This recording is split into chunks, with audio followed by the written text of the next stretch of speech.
Guilty Gear has been out for almost a year now. Depending on who you talk to, they have been playing Strive for a year-ish because we got the first open beta February 2021. Today, I want to talk about why you are still struggling in the game. So I'm gonna go from easiest to fix to hardest to fix. I made a list, 5 things. We're gonna go through 5 things. The first thing is one you've actually heard me talk about a lot is inputs, and specifically cleaning up your inputs. So whiffing certain moves and then doing the next move anyway. So you want to be inputting stuff so that your follow-up moves only come out if your original move hits, right? So you have this string here, which is 5S// to S disk. This will never, ever, ever come out on whiff ever.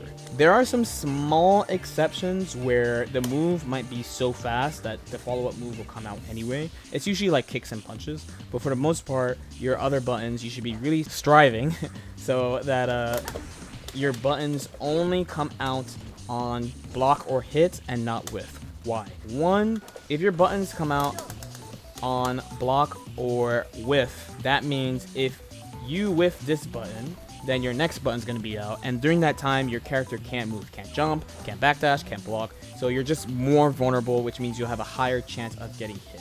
Reason number 2, if you're mashing a lot like this, it probably means you're not actively seeing what's going on around you, which is pretty bad. It'll open you up to getting hit. And reason number 2B or 2.5 or 3 is if you're able to do this, then when you see your follow-up inputs not coming out, you're going to be like, oh, what's going on? And you can have a chance at assessing the situation. You'll just have a better chance of moving into an advantageous position if you don't purposely put yourself in a negative situation by whiffing something after whiffing something in general. That is one I constantly try to get people to do. So if you're not good at it, it does take a little while, but once you get the hang of it, and the way you do this is by just pressing your next button just right after the first one. So if you see like this, then just notice how the 5H doesn't come out, but if you look at the input display, you see I hit it pretty fast after. So once you get the hang of it and you're really comfortable with it, this is like immediate 2%, 3% better at the game. Thing number 2 is playing too fast. This is one I see a ton. This one is a little bit more ambiguous because what does that actually mean, playing too fast? Because you can play too slow, you can play too fast. General way I like to define it is that you're doing so many things so quickly that you can't assess what's going on.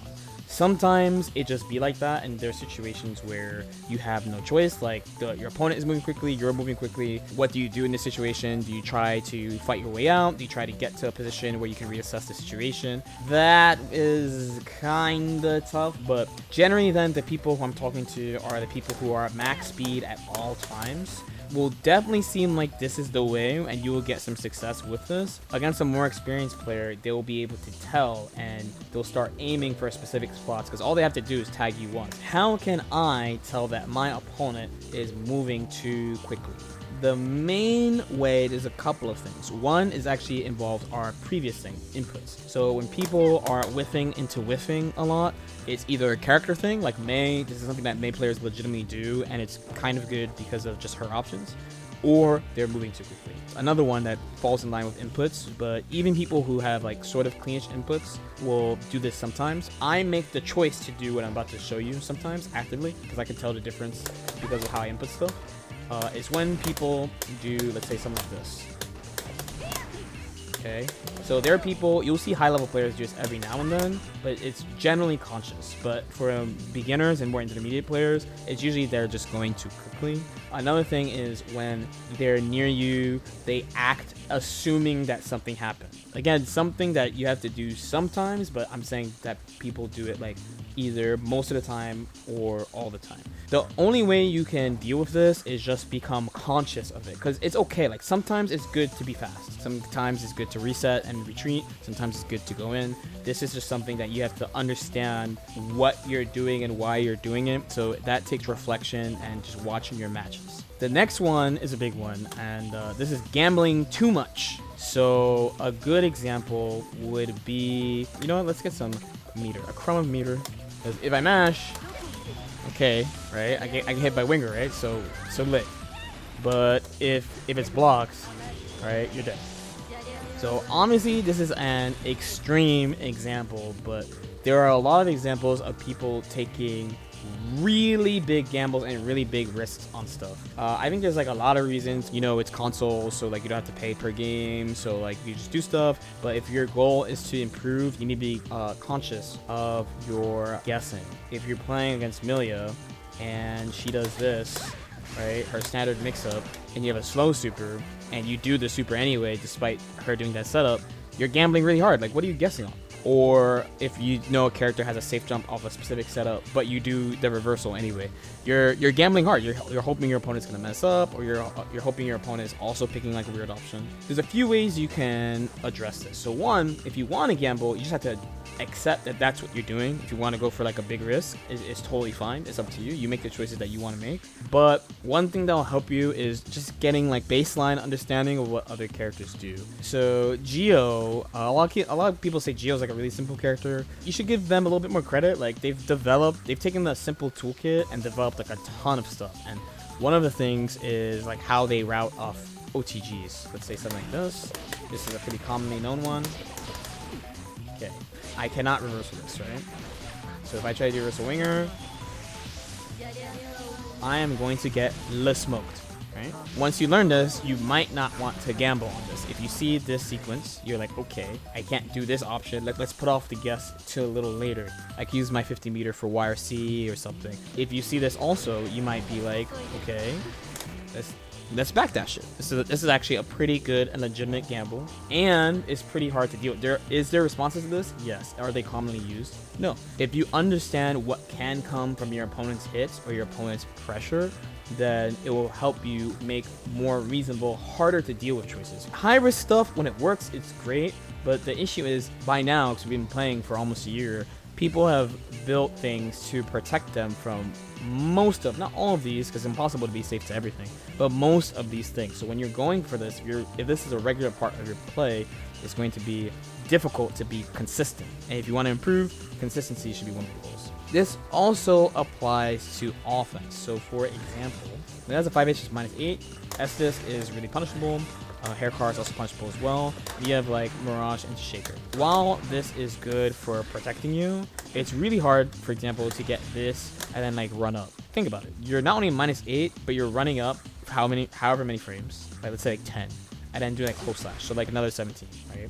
So 18 to -25, and you're trying to take all that space. No, like someone's not gonna hold that. And if they do hold that once, it's so easy for them to take that back. You can apply this to offense and defense and even neutral. Like the grabs only beat waiting, right? So it's pretty hard to go from here to here on an active opponent and get that, because there's too many things they could do. Like it's very unlikely that an opponent would sit there. If you have something to make it safer, like let's say you had like a throw and meter to like kind of hedge your bet and see what they're gonna do, that's one thing. But if you're just doing it raw diggity, maybe not the way.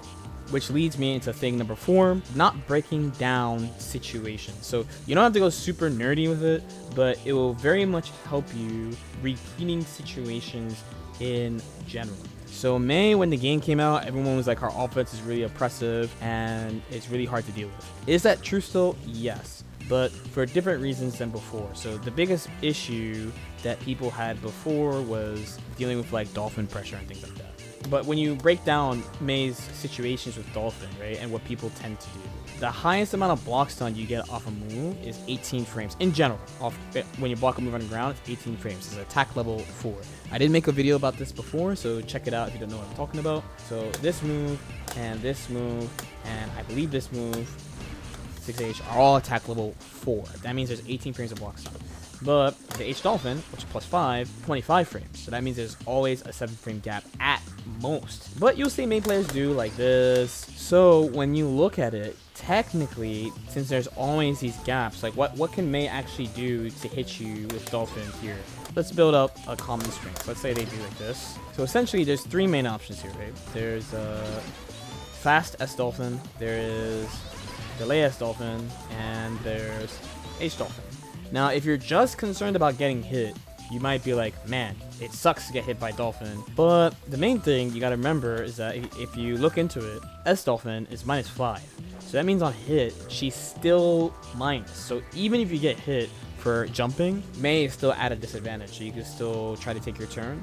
So it's still worth challenging this unless Mei has meter. Because if Mei has meter and she hits you with the S Dolphin, you're dead. When she doesn't have resource and she's playing this guessing game with you, it's actually pretty hard for her to keep her turn using Dolphin for the guessing game. It's actually quite difficult. You would have to take a combination of system knowledge and apply it to this situation. If you do this to characters, it will make it so much easier to deal with some stuff that people throw at you. So really consider trying to either look into it on your own and try to build out an option set for you, or use the replay channel to try to find a player of your character that you think is really strong. Look at them against the opponent's character and see what they do in that situation. And then the last one is forcing your turn, which is different from playing quickly.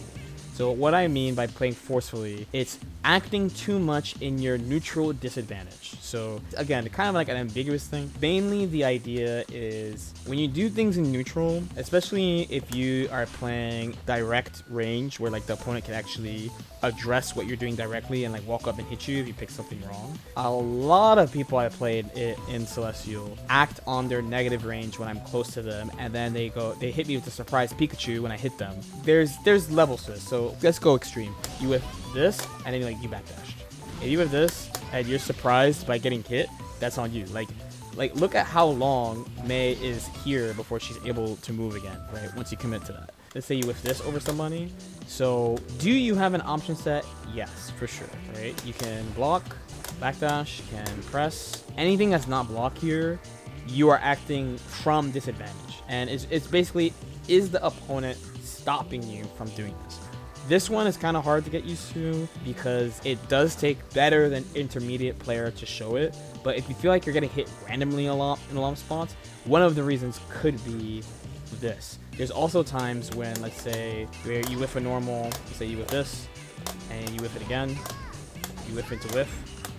This is going to be a huge character thing, right? So I mentioned earlier, Mei can legitimately do this. It's still a risk, but like her risk return is good here because she hits you with this, you're dead. She hits you with this, she gets a good little thing. If you're playing like Amelia or a Chip, you might want to be a little bit more careful, not just because of your life, but also your tools don't lend yourself to being able to act in these disadvantaged situations. You should consider yourself a decent amount disadvantaged if you whiff, like, let's say an air normal or a button or some, this doesn't happen to Amelia a lot, some type of special move in the general vicinity of an opponent. Try to find a situation where it happens.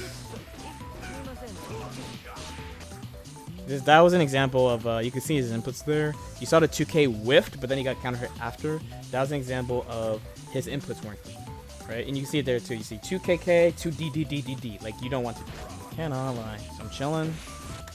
So you see on my end, by the way, if you look at my inputs, right? Dash K, forward P. So all you saw was dash K whiff. No P came out, and I didn't even input 214K because I didn't see 6P come out. That's kind of what you're aiming for as far as inputs. Oh, this is pain for them, not for me. I'm chilling. That's a pretty good example of taking a really big gamble, right? Like, Jacko doesn't have a DP. The reversal grab is not fast. Geo can easily safe jump this. Like, you safe jump and you hold up. You can choose to go over them the way I did for button. Like, it's pretty easy to do. So this is a good example of, like, taking a super unnecessary risk. You just have to remember, for the sake of consistency, you have to make sure your options are overall stable. But yeah, hopefully these things helped. Chat, do you have any questions?